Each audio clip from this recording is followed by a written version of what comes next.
பாண்டிச்சேரி 2 நாள் ட்ரிப்புன்னு சொல்லியிருந்தேன் இல்லையா. மொதல் நாள் பாண்டிச்சேரி ஃபுல்லாக சுற்றியாச்சு. இங்கேருந்து கிளம்பும்போது 2வது நாள் சிதம்பரம் போகிறோம், பிச்சாவரம் ஃபாரஸ்ட் பார்க்குறோம், கோயில் எல்லாத்தையும் பார்த்துட்டு திருப்பி வரோம் அப்படிங்கிற பிளானோட தான் போனோம்.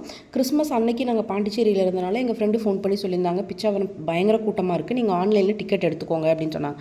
இப்போ நான் நைட்டு பார்க்கும்போது எல்லா ஸ்லாட்டும் இருந்தது, காலையில் எடுத்துக்கலாம் அப்படின்னு நினச்சிட்டு ஒரு 12 மணிக்கு போய் பார்க்குறேன், எல்லா ஸ்லாட்டும் முடிஞ்சிச்சு.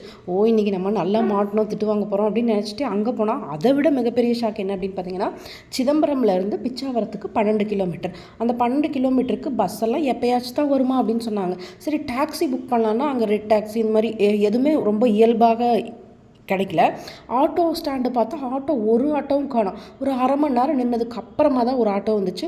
ஆனால் நம்ம நல்ல நேரமாக என்னமோ தெரில, அந்த அதுக்கு முன்னாடி நாள் தான் ஒருத்தவங்களை கூட்டிகிட்டு பிச்சாவரம் போயிருந்தேன், ஒன்றும் பிரச்சனை இல்லை வாங்க நானே கூட்டிகிட்டு போய்க்கிறேன் அப்படின்னு சொல்லி சொன்னாங்க.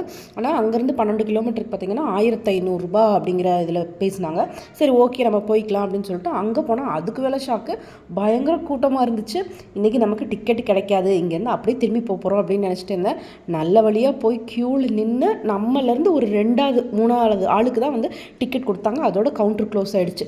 எப்பா நல்ல நேரம் என்னமோ இதில் நான் தப்பிச்சிட்டேன், இல்லாட்டி எல்லாத்திட்டையும் செம்மையாக திட்டு வாங்கியிருப்பேன் டிக்கெட் புக் பண்ணலன்னு.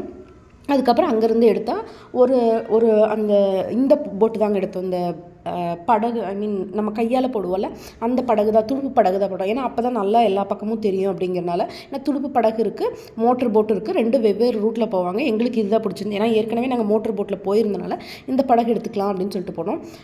ஒரு குறிப்பிட்ட கிலோமீட்டர் 1 கிலோமீட்டர் ஆர் 2 கிலோமீட்டருக்கு பர் பர்சனுக்கு 6 அந்த போட்டில் இருக்க ஒரு போட்டு 5 பேருக்கு அப்படிங்கிறது 5 பேர் 6 பேத்துக்கும் வந்து 600 ரூபாய் அப்படின்னு சொல்கிறாங்க. ஆனால் அதுக்கப்புறமா நீங்கள் எக்ஸ்டெண்ட் பண்ணணும்னா உண்மையாகவே அங்கேருந்து காசு வாங்குறாங்க, இல்லைன்னா நான் சொல்லலை. அதுக்கப்புறம் கொஞ்சம் தூரம் போயிட்டு வர்றதுனா நீங்கள் இன்னொரு அடிஷ்னல் சார்ஜ் கொடுத்தீங்கன்னா உள்ளே கூட்டிகிட்டு வெளியில் வராங்க. மேங்க்ரோவ் ஃபாரஸ்ட் வந்து உண்மையாகவே நம்ம எல்லாருமே பார்க்க வேண்டிய ஒரு விஷயம் அப்படின்னு தான் நான் சொல்லுவேன். இயற்கை எவ்வளவு புதுசாக நிறைய விஷயங்களை உள்ளுக்குள்ளே வச்சுருக்கு அப்படிங்கிறத நமக்கு வந்து புதுசாக தெரியப்படுத்துகிற ஒரு விஷயம். அந்த பக்கம் அப்படியே போக இதெல்லாத்தையும் பார்க்கும்போது கொஞ்சம் முருங்கை மரம் இருக்கிற மாதிரி ஒரு ஃபீலாக இருந்துச்சு.